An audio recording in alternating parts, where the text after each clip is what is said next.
Jen Show. Hello, this is Tim Ryan. Welcome to the Tim and Jen Show. This is my amazing wife. Hi, I'm Jennifer Jimenez Ryan. And here we are, another week. Mrs. Ryan. Mrs. Ryan. One thing I want to talk about first is I'm always reading things, but I read something about the president's $1.9 million the $1 trillion stimulus package. But what I read in there was $4 billion. $4 billion is to be allocated towards mental health and people struggling with substance abuse disorder. This is a huge win. Fingers crossed if it works out. Let's hope this goes through, because I know our former president allocated like $1.5 billion, but a lot of people don't know where that money went to. And there's so many people struggling with the pandemic. Within the pandemic, mental health is through the roof: suicide, overdoses, alcoholism, benzodiazepines, everything.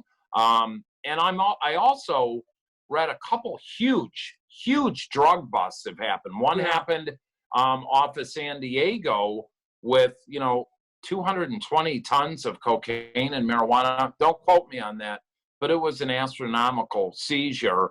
Drugs are coming in. Addiction isn't going away. No. Well, I want to talk about something you've done, though.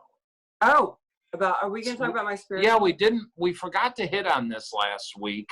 And so I'm really proud of you. I'm on day 23 of my Daniel fast, and I've been saying I been eating dirt, mud, and grass, which I kind of have. And well, what do you keep eat? asking me about it. You do eat. So, okay, brown rice or cauliflower, mashed potatoes lately, bananas, fruits, and vegetables. And I do it through prayer and meditation, and I've gone up and down with mood swings, and I'm like, I'm going to have hamburgers. I was only going to do it for 3 weeks, right? So I finished that cross line. I was like, yes, I'm going to have a hamburger, and I didn't. But I got to tell you, not only did I lose a lot of weight, which I'm very happy about, but I really did it because I wanted to have a stronger connection with my. Thank you. I'm very proud of you. With my spiritual connection with God, and I call him God. It's easier that way, and I feel such a great connection. And you even noticed it last week. You're like, wow, you're so much happier. Yeah. And when I go through emotions or moods, I dig deeper, and I keep praying for people. But you got me doing something too. But then, I know I was going to give you some kudos right now, babe. Thank you. La trompa. Tim decided to go on a carnivore diet. Yeah, so I cook him meat. Well, I don't eat any meats or sugar or anything like that. And babe, you lost 11 pounds. Yeah, COVID hit. We got COVID. I put on 20 pounds, and being 52, trying to lose weight has not been easy. I gained the 17 pounds, and then I was like, how am I going to lose this? But I lost that, but that wasn't my point of doing it. But you know what? It was your point of doing it. And it's worked. It's worked. I mean, I literally, today I ate a packet of link sausage. That's all I've had, and 2 hard-boiled eggs. Yes. I mean, normally you eat throughout the day. Yeah, but I'll eat meat for dinner. It was hard for a couple days because I completely cut out breads, which I absolutely love. All sugars. I drink coffee in the morning, a couple cups, and you don't drink sweet and low. No sweet and low, no sugar, no nothing. And I have a couple cups in the afternoon. I drink 2-3 bottles of water a day.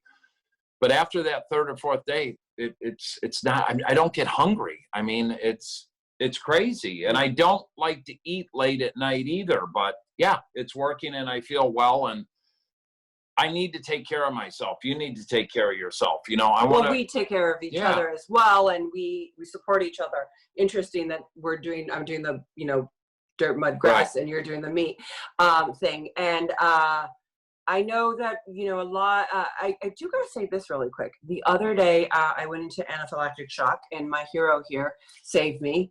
Thank you. Out of nowhere, it's part of my blood disease. So that was really scary, and it made me. Yeah, it was scary. I mean, it was, and then it took a while for me to be able to breathe normally again.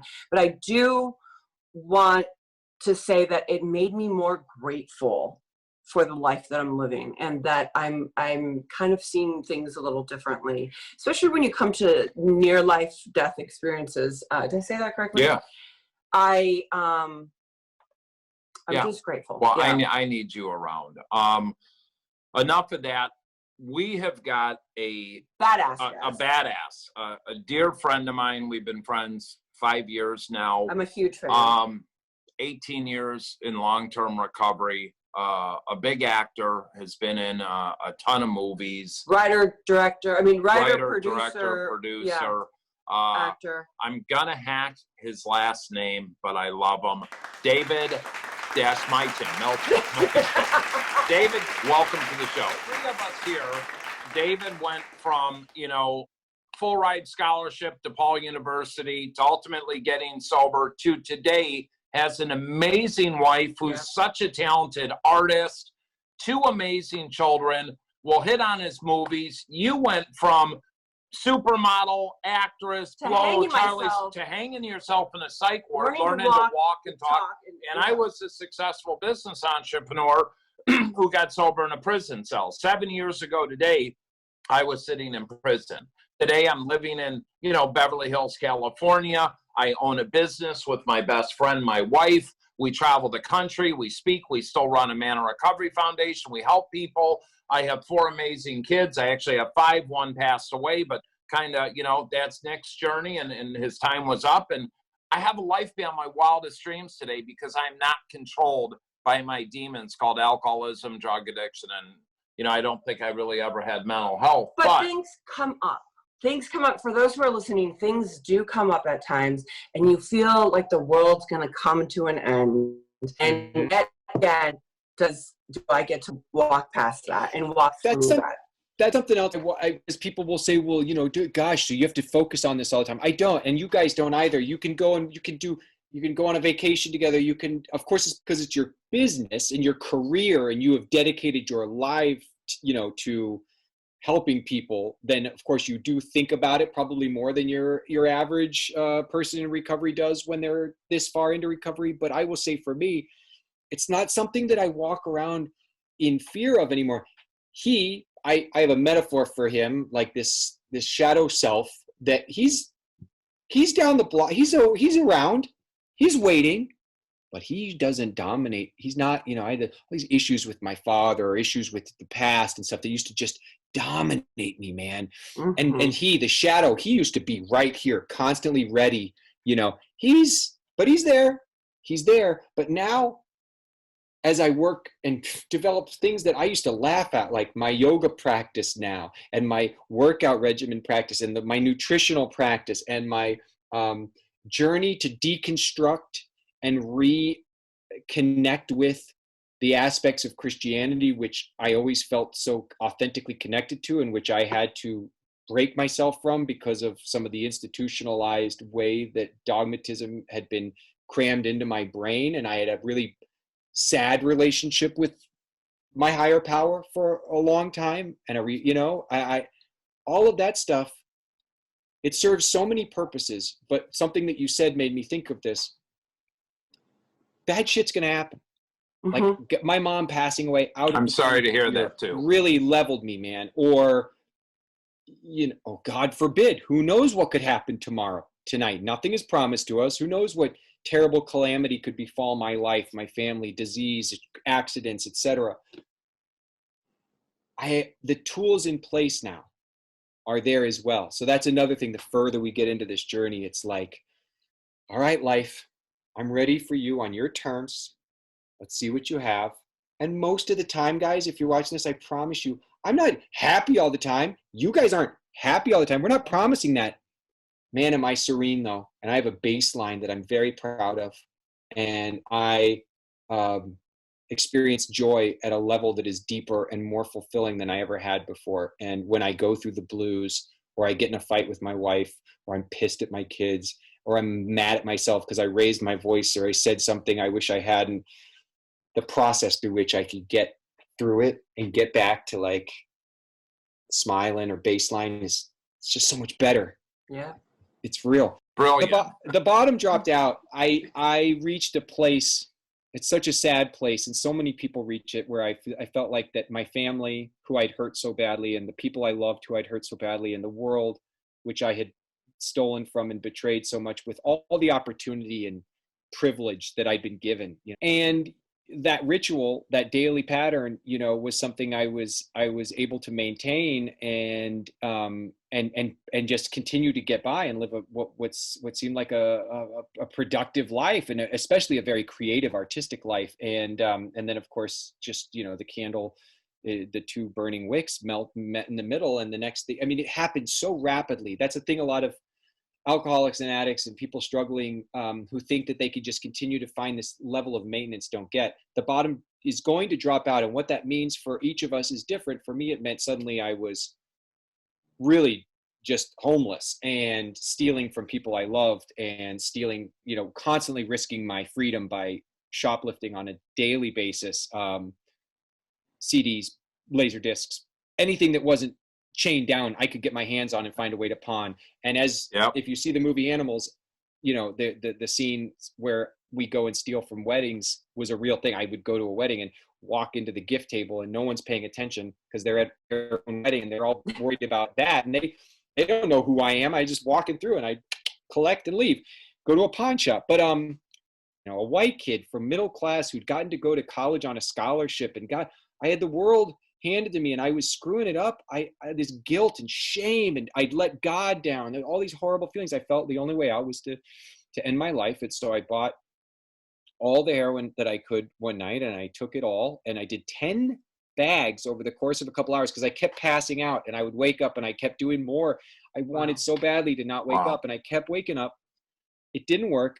I went into the kitchen, got a knife, went in the bathroom, and I got in a bathtub, and I opened up my wrists, and it was a miracle from God that girl that should not have been there at that time came in to the apartment, tried the bathroom door, it's locked, kicked it open, found me, called 911. I woke up in a hospital, and woke up a day after that in a mental hospital, and started a journey. And then went through sober living for a minute, wasn't completely still, as crazy as it sounds that someone came that close to death, still needed some convincing. And I was very resentful, and we should talk about this, but I was very resentful of my addiction at first. I was not a grateful addict or alcoholic. I was very resentful of the fact that everybody else could drink a glass of wine, have a beer.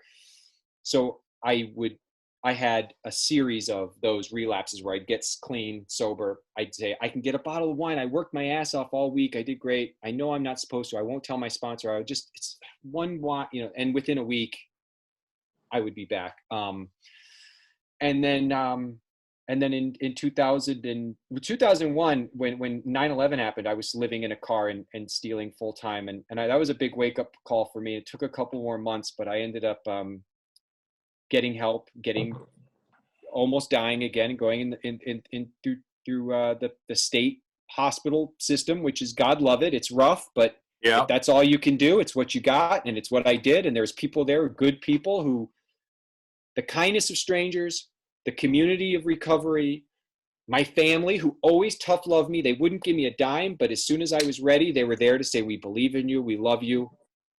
We never gave up on you. We knew you could do this. And they were always there for me. And then, God bless, man. I've been 2002. I think I told you guys this earlier, but the last time I used, I had a Bachelor of Fine Arts from DePaul University. I was supposed to have been on stage at the Goodman Theater a few years previous. Wow. And here I was working at a movie theater, shoveling popcorn, working for a guy as my manager who was probably 10 years younger than me, barking orders at me. Resentments were still creeping up, but man, I was grateful to just have a job, watch free movies. And this guy, I gave him I'll never forget, I gave him a free large soda because he was a cool guy that I was talking to about movies. And he went to shake my hand and tipped me with a bag of Coke. And I told you this earlier, but yeah, I had saved my rigs. I shot that Coke up, and it was a horrible moment. I said to God that night, I'm here for it, all of it. And woke up the next morning and started the journey again. And it's been, and it's not, and you guys, everyone who's watching this too, I didn't just reach some finish line. I didn't cross some threshold that I go, hallelujah, God, it's over. The journey's done. I'm there. Yes, of course. Now I don't battle a daily struggle the way I did before. I don't sit here and obsess about it anymore. My life is so different now. But even 5 or 6 years into recovery, at one point, I was so not doing what I needed to be doing. And I found myself, it's like a zombie. I walked into a bar in Culver City and I ordered a gin and tonic, which I didn't even drink gin and tonics. I don't know what I was doing. I was lonely. I was depressed. I'd gone through a divorce. I was feeling down. I wasn't working my program. I wasn't doing any of the work I needed to be doing. And I remember looking at that and being like, holy shit, I'm still so vulnerable. So to this day, the work is different now. If you're watching this and you're going, well, I don't know, 20 years in and you're still working, it's so great. It's so awesome. And it's so wonderful. And yes, there is work involved in it, but that's for my whole life. The spirituality, being a family man, my acting, my work. Oh, it's just, I'm so grateful talking about this with you guys. Well, I love when you talk about acting when you were, at school and you were hanging out with all these people. Like, I remember act from modeling, I thought I was more creative. And then once I got into acting and all that, and I started studying and, I would take Vicodin, I was so much more creative and I was so in the loop, at least I thought, right? Like, and then I get sober, when the going got tough. And people always ask me, like, what was your bottom? Or do you think, you're done? Like, I think I still have many bottoms left in me, and it's really my spirit, like, it's my spiritual malady. Like, where am I at? And I still go through, I'm like, sometimes I'm going through different things and I'm like, I thought I dealt with this. But, sometimes you deal with things and they're over and you move past it after you've dug and done a lot of work or some work on it. And other times, you need to dig a little deeper and the wound just needs to heal, and I love that you're so honest about going 5 years ago or however, or when you were 5 years sober, that you went into a bar. I still think about, like, when I go into a bathroom, there's not a bathroom I don't go into where I'm like, thank God I didn't use here. I could have totally used here. Like, Tim has the obsession lifted. Mine, a couple of years ago, I was like, why can't I smoke weed and drink? Why? I want to drink a glass of wine. First of all, I hate wine. It's my last resort. Second of all, smoking weed, like, I'm a paranoid schizophrenic on it. So I'd never, like, smoke weed and listen to Bob Marley on the beach. Like, I'd be in, like, fetal position. Like in the movie. Me too. Yeah. I was never that, like, super fun pot guy. It was totally, like, weird, but it was still an altered state that took me out of the reality that I was living in and helped me escape from, whatever, either depression or issue of the day or whatever responsibility I was avoiding emotionally, spiritually, or, just day to day. Absolutely. And that resentment took a long time. And I'm seeing a lot of my friends who are newer into recovery or people who are struggling to get that click to really feel the miracle to take over. That was one of the last hurdles for me, that and getting proper mental health care, which Bingo. I know it's really hard. If you're watching this right now, one of the things that a lot of people will say is, well, I just can't afford it. I can't. There are resources, you guys, even before the, new legislation and stuff had passed or whatever, has happened with our insurance system. I know it's screwed up. And if you're watching this and you feel like it sucks, I can't get quality. I know it's hard. I know it sucks, but the resources are there. You go to SAMHSA for any of those free government type of programs that you could find in your community. You can message, Tim on any of his social media outlets. He knows everybody in almost every community. And if he doesn't know somebody, he'll put you in touch with the person who does. But you gotta get into 12-step. There's few things that I'll say, like, this is an absolute. There's very few things, because people will come to me, they'll bring it happens often. I'm sure it happens to you 20 million times more than it does to me, you guys. But, like, my son or my husband or my granddaughter is struggling, and I go, of course I'll go talk to him. I'll sit down and talk to him. There's no big answer. I'm not going to cure you. Like, all I can do is show you pictures of my kids, the life I've got now, get you hungry for it. Be like, I was there. So they know I was really where they are. Right. No bullshit. Like, I absolutely was there or lower. There's few people I've met who are lower than I was at my worst. And I go, and look at this now. So I'm not lying. I will bet my mortgage, my children, anything you want on the fact that you can do it. But 12 steps to me, you got to commit to those 90 meetings in 90 days when you first say, I'm ready to get clean and sober. You got to do that, and you got to get into treatment. And then I hope if you are someone who's at all, and a lot of addicts and alcoholics are people who struggle with anxiety, depression, bipolar disorder, you name it, there is therapy out there that is either free or on such a sliding scale. At one point I was paying $15 for a session. If you can't come up with $15 for a session, then I don't know. We'll help you. Message me. We'll find you $15. Yeah. Yeah. You know, David, you bring up such a great point, because when it's crazy too. In 2001 is when I first started doing heroin. And, you know, I quit ultimately when I went to prison in 2012, and I'm a little over 8 years. But I was talking with a buddy of mine the other day that's an interventionist as well. And we were talking about people relapsing and this and that and working with families. And every person, I never worked the steps. I never got a sponsor. I quit going to meetings. I quit helping people. Every single one. I tell people, I say, look, once you do detox and treatment, not everybody needs treatment. Get a sponsor and go through the steps. Give yourself the time. Do 90 and 90. Sponsor a few people. Then if you want to gravitate towards Christianity or refuge, do it. But you have that foundation and add on to it, and outside therapy and everything else. I agree. I 1,000% agree. And I say that to that is the only thing that I will say that is the one foolproof. You have to do this thing, because I don't know any other route than the program to start your journey. Now, 20 years into my journey, do I go to a meeting a day? No. Do I still have a sponsor who I can reach out to if I need it? Do I know that if I'm in a danger zone, and let's say I have to film in Atlanta and I'm away from my family, or I'm struggling for my mom passed away this past year. We all face different tragedies. Do I know that with a quick Google search, I can find a meeting within probably a 15-minute drive of wherever I am at some point in the next 24 hours?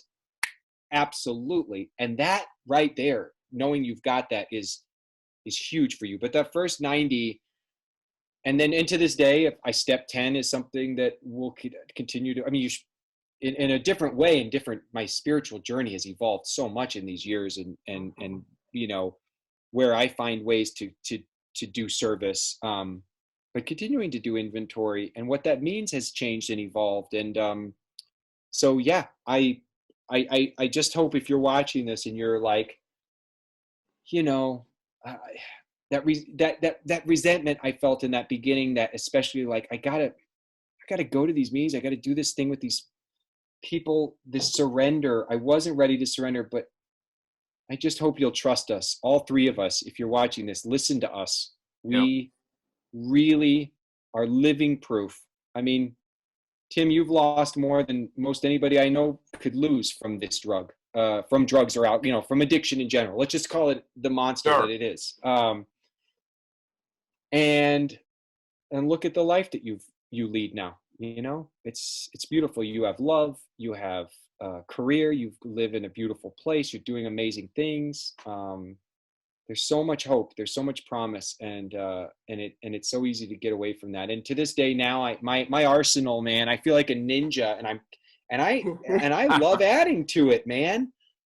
It's awesome. One thing, so it takes a moment to realize how insane we really are. And I know that those 90 days, are so important. And I turn people blue in the face. I literally did. They'd be like, oh, fuck, here she comes. From the people in the rooms, that's who I was in my first year.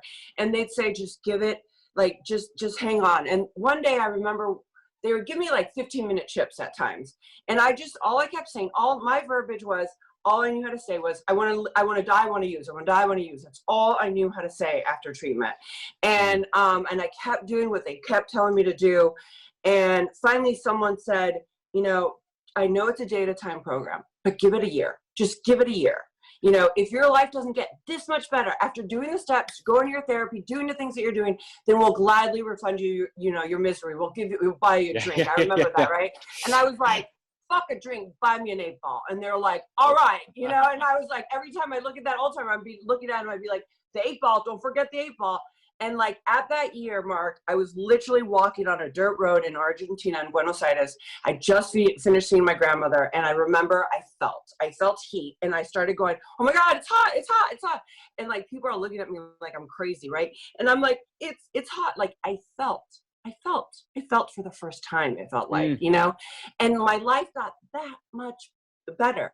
So like I hang on to no matter what, because we will get through it. And like, I know it's the 90 days. I know it's like if people don't do these 12, we get to get creative. Like we get to get creative in the 12 steps. Like we create the higher power of our understanding. Like we get to do so many great things. Like who would have ever thought that you'd be doing all these crazy, amazing movies, you know? Yeah, we need to talk about some of that like, too. You have like these ginormous movies coming out right now. And the acting stuff, my God, you guys, when I got clean, I said to God, I was like, and those of you watching who are like, I don't believe in God, we'll get there. Don't worry. That's a conversation you have when you're in the meetings. You'll figure out however you want to address higher power. But for me, I made a bargain.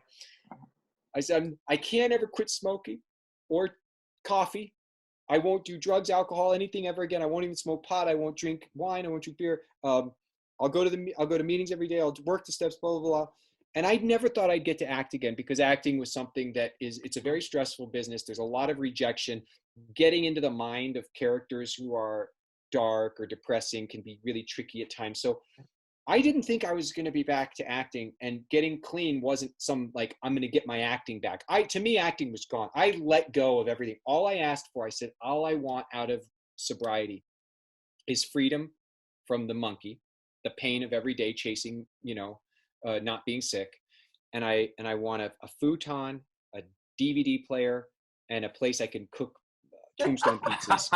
I love it. And I did that for 5 years, you guys. I lived in a $500 a month apartment in Chicago.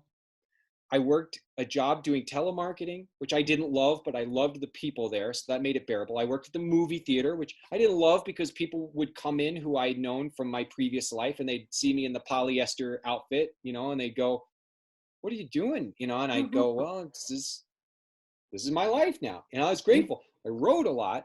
I didn't see myself getting back to the acting. And thank God that the kindness of friends and true friends are so important, as you guys know, and being surrounded by people who really care for your best interest. I had people in my life that I was able to hang on to. And a friend walked in and hadn't seen me in a while, a very talented couple of theater directors, and they gave me the opportunity to be in plays without auditioning. And I was still very afraid. And they said, well, just try it, see how it goes. And if it is a nightmare, then we'll be there for you and you can get out. It was great. It wasn't the torture that I thought it was going to be. It was, of course, the audition process or the rejections and all that is painful. It always will be. But the work itself, I devolved as a man to a place where I wasn't working through all my own BS or my own psycho issues. I was doing that in therapy. When I was acting, I was just telling stories. And What when was we're the, Go ahead. What was the first movie role? So here's a miracle story. I'm also a comic book kid. I was raised on comic books. I mean, I've always loved comic books. Yeah, I'm a huge comic nerd, big sci-fi horror nerd. I mean, that's the kid that I am, that is to this day. Son of Svengoolie. Oh, love Svengoolie. And I've been collecting comics and Fangorias and all that since I was a kid, and hiding them from my mom, because it was, like I said, religious atmosphere. It's great. That was my Black Sabbath album, was my Fangorias and D&Ds and But anyway, I was in a play. Casting director showed up, said, I thought you died. And I said, well, I'm back. And he goes, oh my God, I'm so happy. I heard you had died. And he had me audition for a commercial, which I booked, which then started me on the path of not having a day job anymore. This is in like 2006. So now I was able to do full-time theater, which paid, nothing. But then with the commercials, I was able to pay enough of the bills that it was all I did. And it was a miracle. I said, thank you. I can't believe this is happening. And then an audition came, and I'd never auditioned for a movie, like a real movie before. And The Dark Knight, which I'd loved the first movie called Batman Begins by Christopher Nolan, the sequel, The Dark Knight, was casting for one, like under 5-line roles in Chicago. My agent, I got to audition along with every other character actor in Chicago, went to like a huge cattle call, auditioned for a character who's in the very beginning of the movie, a masked clown in a bank heist scene. And you guys, I mean, here I was. At that point, I was 5 years clean and just pinching myself. I'll never forget those moments, calling my mom to have her pray with me before I went in. And I did the audition. Casting director brought me back. I got to meet the director the next day. And then you don't hear anything. And I was starting a play production of Othello at a really great theater in Chicago. And maybe, I don't know, I was making $300 a week or something doing that. But working with some of the best actors and theater artists in the city. And I read in the newspaper that they were shooting the scene with the clowns in the bank heist. And I was so crushed because I said, oh, wow. I felt like if there had ever been the perfect thing for me, it's like comic book Batman, you know, Right. and I allowed myself to feel that pain for the rest of the train ride till I got off at Skokie Boulevard to walk to the theater. It was like a 45-minute train ride. And I put that newspaper in the trash and I was okay. I was okay. Like I was going to be okay. And the nerd geek that I am, at that point, I didn't have a camera phone. I didn't have a real camera. I had the disposable cameras, you know, I'd get those every once in a while. And I was going around Chicago, finding where they were shooting and just being a fan, taking pictures. And 4 months went by. 4 months, April, May, June, July.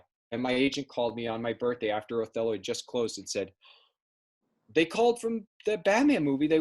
They have a part for you based on that audition from 4 months earlier. And Wow. the part was much better than what I had auditioned for. And I was not in a mask. It was my face. And it was my first time being on a film set. And What a film set. and it was, I mean, you imagine the first time walking into a film set, going to hair and makeup, and it was a long old school Hollywood trailer. So it was Heath Ledger, Gary Oldman, Christian Bale, Aaron Eckhart, and Maggie Gyllenhaal all sitting along the same line, having coffee and talking to each other, and me going, Yeah. I made it. and cool. that started that was that opportunity changed my life in so many ways, you know. But it ain't all been, if you're watching this, it ain't all been, you know, easy street since. I went through a very brutal, painful divorce at the almost exact same time with a person who was in recovery and decided, sadly, that you know, that going back was going to be okay. And drinking, it started the same way, kind of like, I can drink again and I can do, and I was freaking out going, wait, no, what are you doing? No. And then sure enough, the crack came back in and the heroin, and that was painful, man. I really, I guess, came very close mentally to the darkest place I'd been since 2002. And this is in 2007, 2008. I dug in with the therapy, the psychiatry, the meetings, the whole thing, and made it through. But it came close to, it was hard. It was really hard. And the hard will come up again. You know, it's going to keep it. There's going to be other hard times. I feel like, God, our stories are somewhat parallel in some ways. Like I had for Blow, when I got Blow, my breakout start. I always wondered if you were using when you did Blow. So I wasn't. I was sober. I was yet again sober in the beginning of Blow, not in the end whatsoever. I mean, at all. But like, and I always say, like, it didn't matter for me because I was such a chronic relapser. What I would equate success or failure to be, I was bound to relapse because I had no foundation whatsoever. So good or bad, I was going to relapse. And and so I was sober for half of it, not the other half. But I waited for 4 months, and I was up against all these other, you know, upcoming girls, and they were like, you know, now they're huge, ginormous stars, and you know, my direction went one way, and theirs went the other, and it's great. I dealt with all this, you know, the inner work of like thinking that my competition was with you and everyone else, and my competition is with no one but myself, you know. And after I did the work, like I remember I wanted to get back into acting, and I just turned 15 years sober in January, and I literally was like, how am I going to act? Oh my God, and da-da-da. And they were like, there's so much more depth and weight to you. And you've done so much work on yourself now that you can actually freely act. And it's exactly what you said. And then I put it on hold again for the last 7 years. And ironically, I wanted to get back into acting last year. And I got 3 movies in a pilot. And then everything went on pause. And then today we started talking again about my movies, you know, with, you know, my agents or whatever. And it's just interesting how I'm not chasing it now. I'm not chasing what I thought I was chasing before. But what is for you, like in 2002, 2003, when you got sober, it wasn't very common. Like I remember going, oh my God, how am I going to deal with this night, going out and meeting with this producer or director and not telling them that I'm an alcoholic because I was so embarrassed about it, right? I So was now lucky. today it's more acceptable. Right. I was lucky too, because I didn't go back into the business at all. You know what I mean? Those first 4 years of being sober, I was away from that. Now, when the theater community welcomed me back in, so then I was at that point 4 years sober. And I felt like a strong sense of myself, but I never went out after rehearsals because they would go to the bar, opening night parties. I never went out and because that's what I needed at that point. I just, and I didn't say why. I just would say, oh, I got to get home. Then over time, now I'm at a place where, and again, I'm not invincible and my shadow guy is always lurking. So I'm smart, but I have no problem if people are like, we're going to the bar after, a shoot, whatever, like I've gone and I've ordered 10,000 Cokes at a bar now. It's just, it's fine. And people, I can talk about it openly. But my big fear was letting it be known when I did get back into acting, right? So I get back into acting. I didn't want anybody to know that I was a former junkie, that I was an addict in recovery, because who knew what that could cost me? So in 2013, at that point, I was 11 years sober. We go to make Animals. And my wife, Eve, who doesn't work in movies, but she's an artist, she came to help us. It was a movie we made for pennies. So it's like everybody was working for basically free. And the director, the producer, my friend Mary Pat, and basically everyone was like, people are going to ask when we get this movie made, like, where did the story come from? And I said, well, you can't tell anybody. It's totally fiction. You have to tell them that I just made it up and blah, blah. I was very paranoid almost about it in a weird way, very shamed still of my past, which can show you how much work I still had yet to do at 11 years sober. And one day a woman from the Chicago Tribune, I'll never forget, came to visit set while we were shooting in Uptown in Chicago. And she and I went for a walk during lunch break, and she was asking me about how the production had gone, and we've been getting different, the help from the city and blah, blah, blah, and how you work and blah, blah. And I was telling her about the film. And then she said, where did you come up with this idea? I mean, it's pretty intense. And I just had like a moment standing on the corner of Wilson and Magnolia, I'll never forget, in the sun. And I just looked at her and I started to talk like I feel comfortable talking to you guys now, and it just started coming out. And ever since then, I just don't do just speaker meetings anymore. I do podcasts, I do interviews. I'll go, and I'm not saying if you're watching this that you have to do this, by the way. Your anonymity is your anonymity. And if you're watching this and you think, oh, does he saying I got to go talk about it in newspapers? No. You can remain John D for the rest of your life, and that is perfectly fine. For me, for Tim, for Jen, the calling just happened to be that this is part of our spiritual journey, that we are called to talk publicly about it. So I've gone and spoken. It's been amazing. What a gift, and a platform for me to be able to like share hope with people. Well, the thing I want to say though, and what people need to understand, I mean, you transitioned to LA area. You're a big actor. I mean, you've done some massive movies. I mean, you've got Suicide Squad coming out this year. I mean, you've got a bunch of other movies. I mean, you've done ginormous movies. I mean, you're the legit real deal. You're one of the humblest people I know. But the thing we were talking earlier is David will text me, hey, Tim, I got a friend in XYZ part of the country. Here's their situation. What can we do? You are still helping people due to your foundation, because that's what you do. That helps you carry the message. And that's what this whole recovery thing is about, and how this operates. And it's pretty damn amazing. I mean, you never know. That's the great thing about this thing that called life. You just never know where you're going to end up. Although you do know that if you stay sober, right? And, or if someone who's out there who's struggling, you know, these beautiful miracles happen. And it doesn't mean like it happens overnight. Like and it's interesting because you're like a level 10 addict, right? And so is Tim and so am I.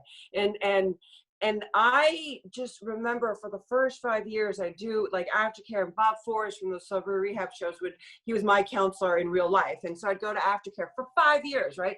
I didn't go anywhere for 5 years publicly without somebody who was either from the 12-step program or someone who absolutely loved me, because I was that fucked up, right? And they baby stepped me back into things, and I would work, and then they'd remove me back. I'd be back in Crenshaw in 96 in meetings there, and I'd be, you know, in Compton, like I'd be back in my home groups, and then they'd take me back and I'd work, and then I'd come back into the meetings because I needed that. The first 5 years were brutal and very crucial for me because I'm a level 10 addict, and I don't want to get that twisted whatsoever. And it's not like I'll have a sip of drink, you know, I mean, I end up doing the same things, you know, a week later, and I cross the dig. So like, I think it's important for people to know that those 5 years or 2 years or 1 year or 90 days or 10 years, they're foundation. It's a foundation that's being laid for your feet, for your journey, for your purpose, you know. Absolutely. And there's something beautiful about that, because now you have this, and I have this, and you have this. And the cool thing is you get to actually pick and choose what scripts or roles you want to take, and you can turn things down. It's a gift. I've always felt that the biggest rewards in life came from taking the biggest risks. Biggest risk for me was letting go of my dependency on, you know, drugs and alcohol at first. That was something that had been the most comfortable place. And people go, how is that comfortable, you know, being strung out or having to, you know, steal and get by? But that's what I knew. So that was the comfort. The huge leap of faith, learning to live without drugs and alcohol. Huge leap of faith deciding to get married again after I'd been through a really difficult relationship with, you know, especially dealing with mental illness and being in love with people with mental illness and struggling with that. And then the huge leap of faith to pursue the acting career again, the huge leap of faith to become a father.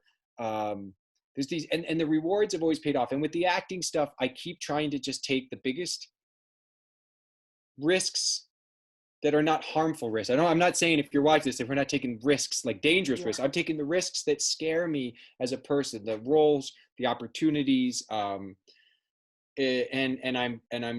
so blessed. I can't believe it sometimes. It's surreal. As a comic book nerd and a geek, I had an opportunity to go work on the new film Dune, that is going to be one of the great sci-fi epics, I think, based on what I got to see when I was working on it, you know, of like one of the new like classic sci-fi epics.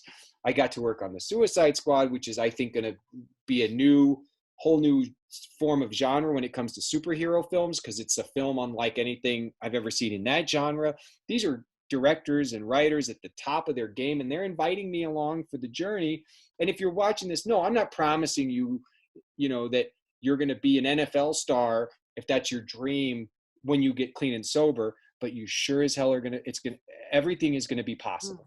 Nothing is possible if you're going to keep using and you're going to keep hurting yourself. If you haven't come to the place where you don't understand how much you're worth it, you're so worth it. And if you're watching this and you don't think that's true, trust us, you are. And the possibilities are absolutely endless if you can invest in loving yourself enough to try recovery. If you don't, I guarantee you, none of those dreams will come true. And because even if you go, oh, I got the job. I was a full-time alcoholic. I got the job. You got that job and you were miserable. And every moment of it was misery. So trust us. I love that you say that. I mean, I was told over and over and over again, you know, that to trust the old timers because I couldn't trust myself. And they said, just believe that we believe. And then they would say to me, and I still need them. And I ask that sometimes, I'll say, just tell me you believe. Like, I need people to constantly remind me at times. But, you know, they told me that I could become whoever I wanted in recovery, as long as my will was aligned with God's will and I was willing to do the work. And I love when people say, no, you can't, like, you know, I went from doing reality shows to like, I actually know it's not going to happen. You can call that a chapter. And I'm like, oh, really? And you don't get to tell me no. I get to try it out to see if I like it or not, you know? And literally you can become whoever you want. It may take some work and it may take a lot of work. It's not going to be in your time. It's going to be in God's time. And again, for people who don't believe in God, that's just a phrase we like to use that means it's out of your hand. You're going to submit. You're going to let go. Life on life's terms is a catchphrase. It's a bumper sticker, but it's so powerful when you can learn to accept and live life on life's terms. I pray that for every person who's watching this, because okay, I want to ask you a question, because we're getting to where unfortunately we need to wrap this up. We're definitely going to have you on again because we could talk for hours. But you've played a number of dark characters. Yes. You play dark roles. Has your experience, your true life experience of struggling with mental health and addiction, help you transform into some of these roles you play, Dave? I don't see how it can't. I'm not saying it's impossible to play, you know, a paranoid schizophrenic if you haven't struggled with mental illness. I think, you know, the craft of what we do as actors is my favorite part of it. And that's just learning to manufacture and manipulate my voice and my face and my eyes and my body in a way that tricks the audience into believing that what I'm experiencing is real. So if I can pretend to be heartbroken in a way that feels authentic and convincing, then I can also pretend to be homicidal in a way that could feel authentic and convincing. That being said, all that comes in to inform the experience of being an actor is of the roles, and because I've been given a lot of opportunities to play characters on the fringe, and I've played a lot of characters, luckily, who are maybe on the surface seem villainous, and then you end up realizing that actually they're victims in their own way, which I think is true for most villains in the real world. But I think it's helped, and I also think that it's important to note that, you know, like when we were shooting Animals, there's a sequence where I'm stuck in this car and I'm trying to find a vein, and I'm, you know, jamming it in every orifice possible, and I'll never forget, you know, my wife, who was helping art direct, so she had the fake drugs that they'd made to look real, and the director who's there, and the producer, the cinematographer, and the person, the director was actually laying in the backseat of the car looking at a little monitor trying to direct me, and it was a beautiful thing. People were really worried about me that day because I was going to be handling props and drugs and, you know, pretending to be using, and it was a liberating experience to go, I'm in my head. I wasn't thinking like I'm strung out. What I was thinking was like, I got to get my eye a little bit higher because the rear view mirror is going to look weird if I don't get the tear right there, and I got to get the thing going. It was this wonderful freedom in that. And I felt like, I want to play anything now. I want to play any role. Yeah, and it also comes in the writing. I love writing, as you know, and I like to write stories for people to remember that they're not alone, even if it on the surface looks really dark. That's the biggest trick the universe plays on us. It convinces us that we're alone. We've got some projects I'll talk with you offline about. What's your favorite movie you ever worked on? Oh, worked on? That's a tricky question because there's the aspects of the different movies that. So as an amalgam, as a whole, maybe Animals.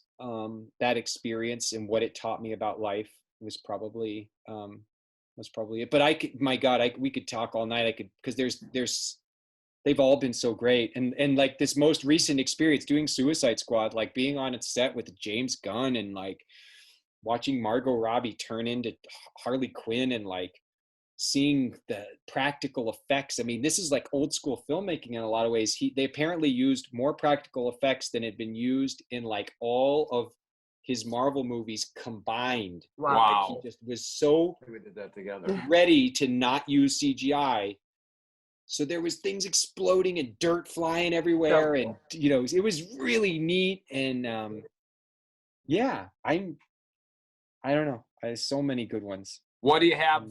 What do you have coming up in the future? So I am very proud. I write a comic book series called Count Crowley, Reluctant Midnight Monster Hunter, which is published by Dark Horse, and that has a possibility of many outlets. I mean, I think that would make such a great film or TV show at some point, but making the comic book has been a great joy for me. And it's about a woman who's an addict and alcoholic, her career is bottomed out, and she is stuck being a horror host on the late night show because that's the only job her brother can keep her employed and not homeless on. And turns out the guy that she replaced, who disappeared, was actually a real life monster hunter. So it's a really fun story, but it's wrapped up in all the stuff that I do care about. And then Dune comes out in the fall. Suicide Squad comes out in the fall. Couple of fun, exciting TV appearances coming up, but I can't talk about those yet. And Understandable. But we want to have you on to talk when you can talk about that. Absolutely. Let's do it. Absolutely. You know, let's hope that the things open up and you can do red carpets and we can get together. I mean, we're right here. We'd love to see you. And you know, it's I'm like in awe of you. Yeah. Like really, you're just so fascinating, and you're so raw and real and open and just honest. And this is what we love, you know. And I feel like so many people I will get something out of this absolutely. today. I mean, you just kind of connected me back to my old days of certain things too, and I just want to thank you, really. Thank you guys. Thank you for bringing me on, Tim. Thanks for the years of friendship and support. Thank you for always being there. You know, your texts are like, I mean, we're all acclimated to Hollywood now. It's like texts can take 16 weeks to get returned to you, and like you care. And you guys care, and it's just been an honor. And everybody who's watching or listening, I'm honored that you are that you're spending your time with us. And I hope that anything we said might have given you a little hope. And again, Google SAMHSA, SAMSHA, and you can go on that. It's a government website where you can find lots of resources. Hit up Tim on Facebook or any of the other social media that's out there if you're looking for help tonight. Or today or whatever time it is, wherever you are. We love you. You're loved. You're worth it.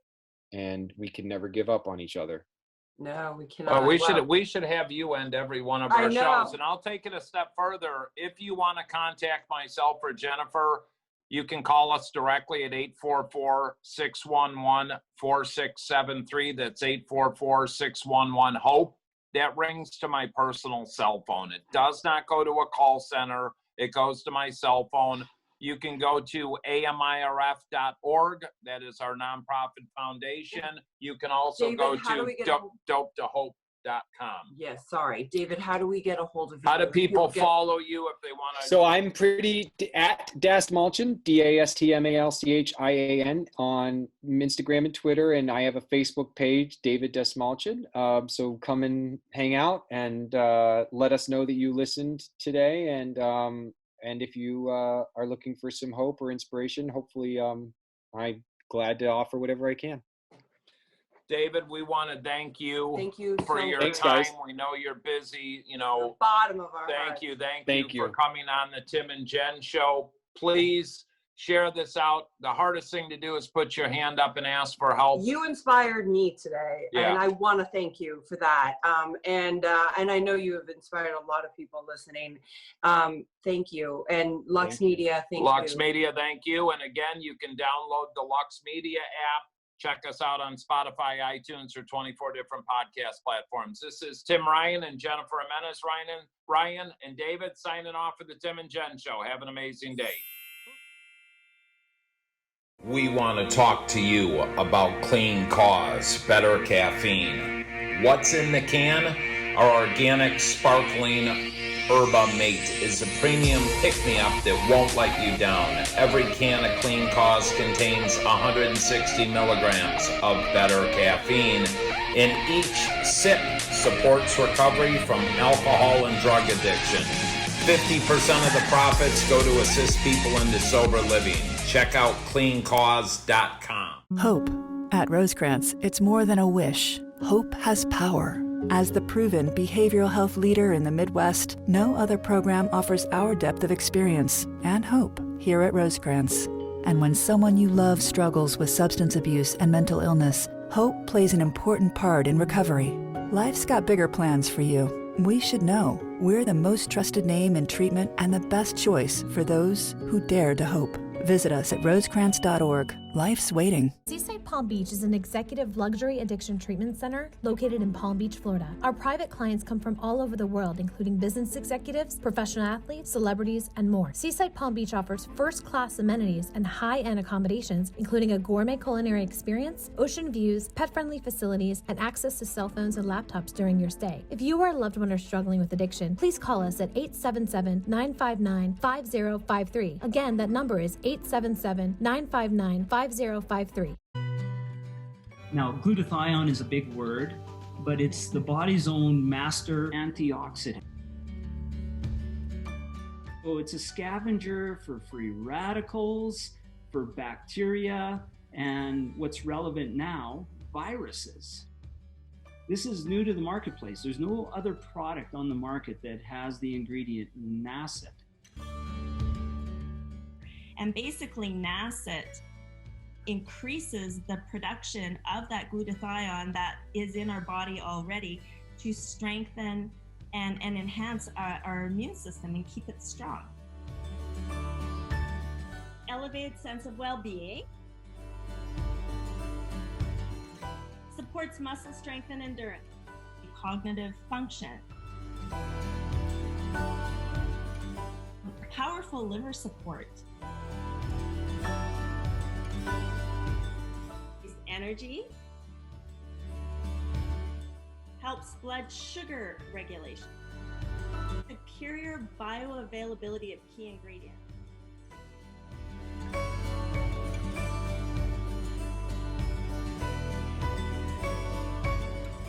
One of your best defenses against COVID is a strong immune system. Taking GSH Plus as a daily supplement does all that. And now we have the product out on the marketplace.